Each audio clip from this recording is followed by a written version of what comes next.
Dr. Kalmer held a surprising belief.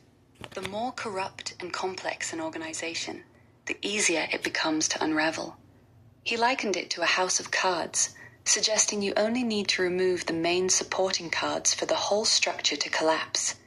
He even told his son, "No, this may be over sooner than I thought." Max, how does that logic hold up, especially when discussing what Kalmer called extremely high-tech and well-funded, but still criminals? Evelyn, Kalmer's insight, as we learn from von Bro's narrative, really cuts to the heart of how power structures work, particularly illicit ones. His theory posits that the very mechanisms of corruption, the illegal money flows, the hidden connections, are precisely what make these organizations vulnerable. They rely on certain key elements or supporting cards, and if those are identified and removed, the entire, seemingly formidable edifice can indeed crumble. He assured them they will never be able to escape their nature, and it will fail them every time. It sounds almost too simple for the criminals he describes. Does he elaborate on what these crucial supporting cards typically are? And how does this theory move from abstract observation to actionable strategy, especially since Stand wished him Godspeed? He does. The narrative shows Kalmer interacting with FBI Agent 1, confirming he's psychologically ready for a highly classified, covert mission where extreme caution is a must. Kalmer states his team is ready to execute Mission Code Alpha Tango Charlie at will, confirming the supporting cards have been identified and targeted. This suggests a very methodical, almost clinical approach to dismantling criminal networks, focusing on the systemic rather than just the individual. So, it moves from theory to an actual operation with FBI oversight. The story tells us Dr. Kalmer and his team went into action, and everything happened just as he predicted.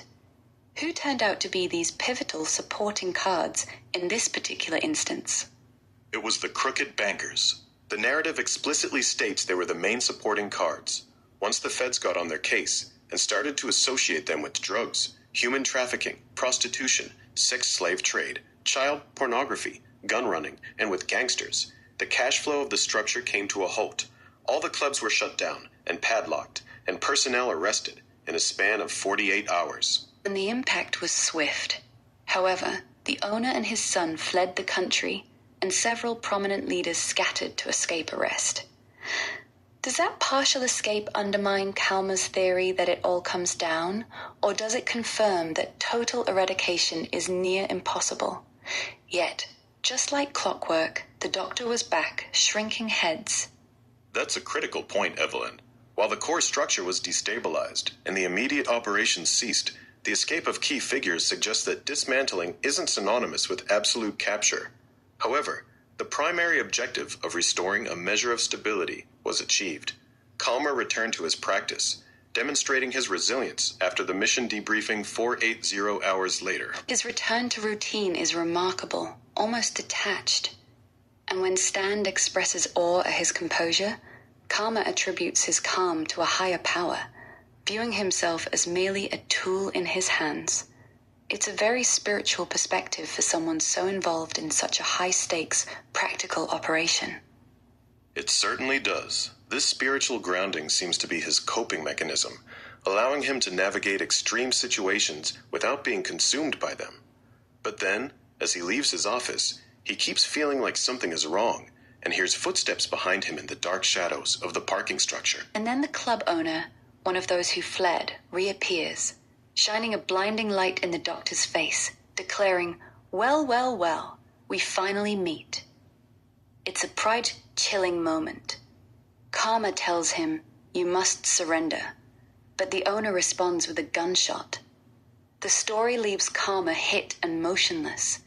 It seems his theory, while effective in dismantling the organization, didn't account for the personal vendettas or the persistence of those he targeted.